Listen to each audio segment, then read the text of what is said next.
photo. Don't forget the way you look me in the eyes. नमस्ते and welcome back to Rebounce again. आज मैं आपके साथ अपनी कुछ टिप्स एंड मॉर्निंग की हैबिट शेयर कर हूँ जो मेरे पूरे दिन को प्रोडक्टिव बनाती हैं। शुरू करते हैं टिप्स से। हमारी कपड़े की पिन धूप में रखे रखे कमज़ोर हो जाती है और इस तरह से टूटने लग जाती है। जनरली हम कपड़े सुखाते समय पिन लगाते हैं और निकालने के लिए पिन हटाया, कपड़े हटाया और पिन हम वहीं वापस लगा देते हैं, जिसकी वजह से वो धूप में ब्रेक होने लग जाती है, उसका प्लास्टिक खराब होता है।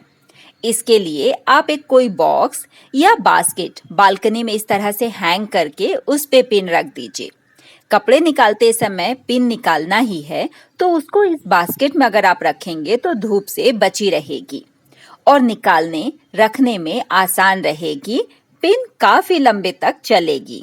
अपार्टमेंट और फ्लैट्स में जगह कम होती है तो हम बालकनी में गमले रख के ग्रीनरी लगाते हैं, लेकिन गमलों में बाहर से फर्टिलाइजर नहीं आता, इसलिए हमें खुद ही समय समय पर गमलों की मिट्टी पलट लेके उसमें कंपोस्ट या फर्टिलाइजर मिक्स कर लेना चाहिए। इससे मिट्टी भी अच्छे से भुरभुरी हो जाएगी और न्यूट्रिएंट्स भी प्लांट्स के लिए अवेलेबल होंगे, क्योंकि जब हम ऊपर से डालते हैं फर्टिलाइजर तो वो पानी के साथ बह जाता है, सॉइल में अच्छे से मिक्स नहीं होता। मिक्स करने के बाद पॉट में थोड़ा थोड़ा मिट्टी डालिए और फिर उसके बाद प्लांट लगा के मिट्टी पूरा फुल कर दीजिए। बारिश का सीजन है, इस समय कटिंग लगाने का सबसे अच्छा मौका है। प्लांट्स काफी अच्छे से ग्रो होंगे। And I keep you in my heart is where you are. सर्दी, जुकाम या पेट दुखने के लिए हम कोई ना कोई नुस्खा जरूर अपनाते हैं डॉक्टर के पास जाने से पहले। मैं यहाँ पे एक बहुत अच्छा नुस्खा शेयर कर रही हूँ कॉन्स्टिपेशन या पेट दर्द के लिए या कोई भी पेट से रिलेटेड गड़बड़ी के लिए।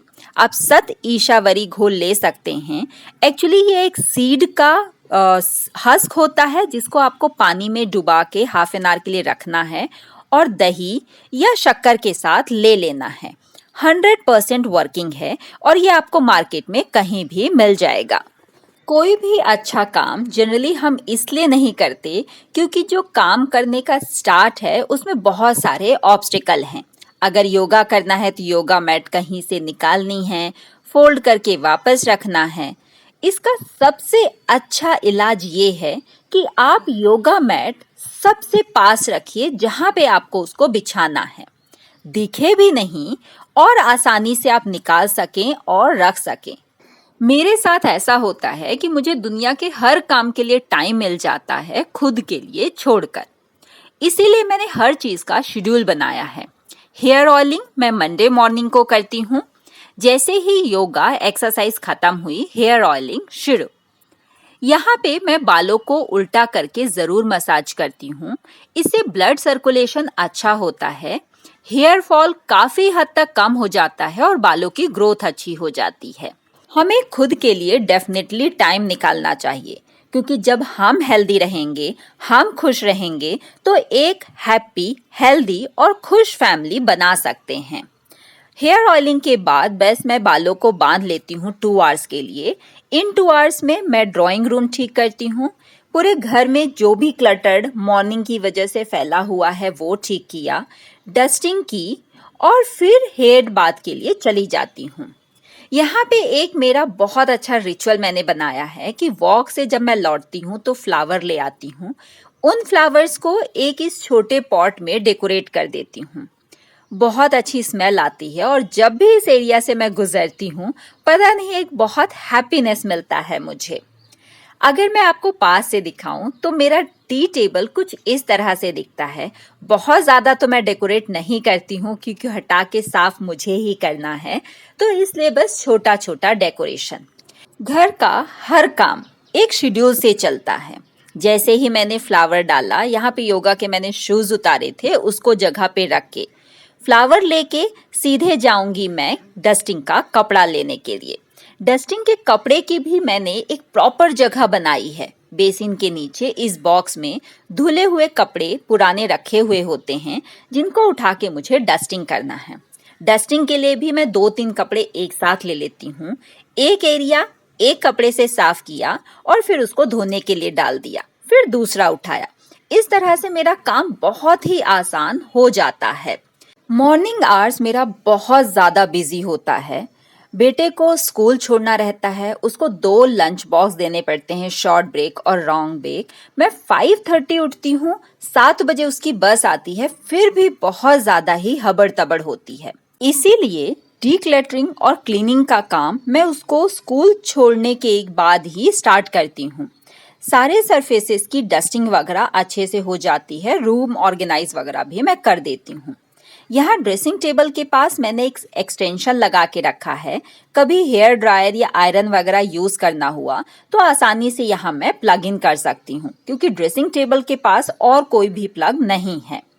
इसके बाद स्ट्रेट आती हूँ किचन में। किचन में कुकिंग के बाद जो भी सामान फैला हुआ है उसको डीक्लटर करना, काउंटर टॉप क्लीन करना, जो बचे हुए बर्तन हैं उनको थोड़ा सा साफ कर लेना। इसके बाद जब मैं नेक्स्ट टाइम कुकिंग के लिए आऊंगी लंच प्रिपरेशन के लिए, तो मुझे किचन बहुत साफ मिलता है। तो कामों की वजह से मुझे खाना बनाने में बहुत आसानी होती है। पहला ये कि मैं हमेशा एवरी मील के बाद किचन साफ करती हूँ, और दूसरा जो लंच है उसकी थोड़ी सी प्रिपरेशन ना मैं इसी समय कर लेती हूँ, जैसे दाल चावल वगैरह भिगा देना।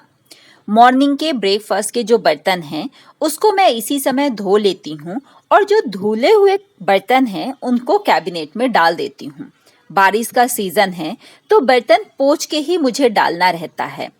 जो पहले बर्तन धुले हैं उनको साइड निकाला, एयर ड्राई के लिए छोड़ा, और इस टब में अभी धुले हुए बर्तन डाल दिए ताकि उसका थोड़ा सा पानी निकल जाए। मॉर्निंग के ये 2 आवर्स मैं रोबोटिक मोड में चलती हूँ, मतलब काम फिक्स है कि किसके बाद क्या करना है। एक और यहाँ मैं आपके पास टिप शेयर कर रही हूँ। इस तरह के ड्रॉर लाइनर मैं अपने कटलरी सेक्शन में या कोई और लाइनर हम यूज करते ही हैं। अगर उनको हम बाहर रखते हैं तो उसमें डस्ट वगैरह डिपॉजिट हो जाती है।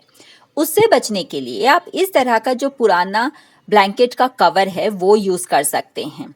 इसमें आप रखेंगे तो वो सेफ भी रहेगा, डस्ट प्रोटेक्टेड रहेगा, और कोई इंसेक्ट वगैरह भी इसमें नहीं जाएंगे। तो ये छोटी छोटी घर की जो वेस्ट चीजें हैं ना, उन्हीं से मैं घर बहुत सारा ऑर्गेनाइज कर लेती हूँ।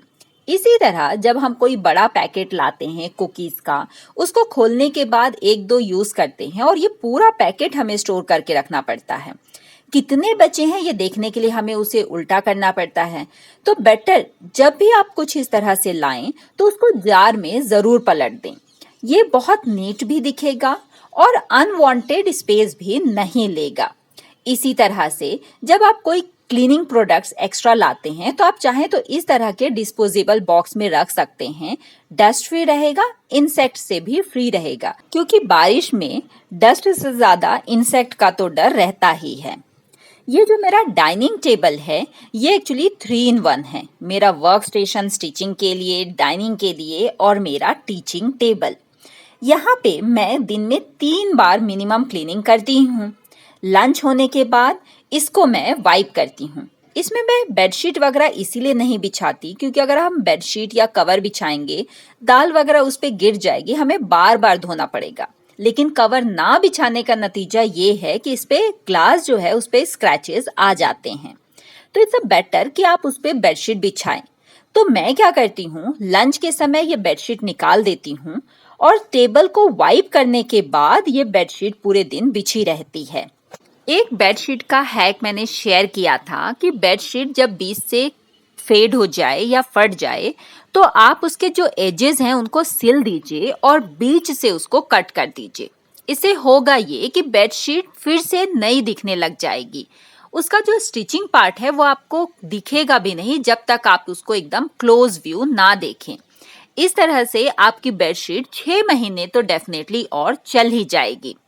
बेडशीट जनरली हम हाई क्वालिटी के लेते हैं और वो फटने के बाद भी उसका कलर और कपड़ा काफी अच्छा रहता है। तो इसीलिए जब बेडशीट पुरानी और हो जाती है तो मैं उसका इस तरह से टेबल कवर बना लेती हूँ। और साइड का जो छोटा कपड़ा होता है उसको इस तरह से एक मैट में कन्वर्ट कर देती हूँ जो रनर के साथ कंट्रास्ट लुक देता है। मुझे ये कंट्रास्टिंग कलर अच्छा लगता है। लाइनर वगैरह भी मैं पुरानी बेडशीट का ही लेस वगैरह लगा के डेकोरेट करके बनाती हूँ। अगर आपको ये टिप्स और रूटीन पसंद आया हो तो वीडियो को लाइक ज़रूर कर दीजिए। आप मेरे चैनल को सब्सक्राइब कर लीजिए और मुझे कमेंट करके बताइए कि आगे किस टॉपिक पे आपको वीडियो चाहिए। मैं कोशिश करूंगी कि आपका डिमांडेड टॉपिक पे वीडियो ज़रूर कवर करूं। मिलते हैं अगले वीडियो में, तब तक आप अपना और अपनी फैमिली का ख्याल रखते रहिए। आप सभी को रीबाउंस अगेन की तरफ से ढेर सारा प्यार। Take care and bye bye. I remember when we were staring at a photo. Don't forget the way you look me in the eyes, and I keep you in my heart.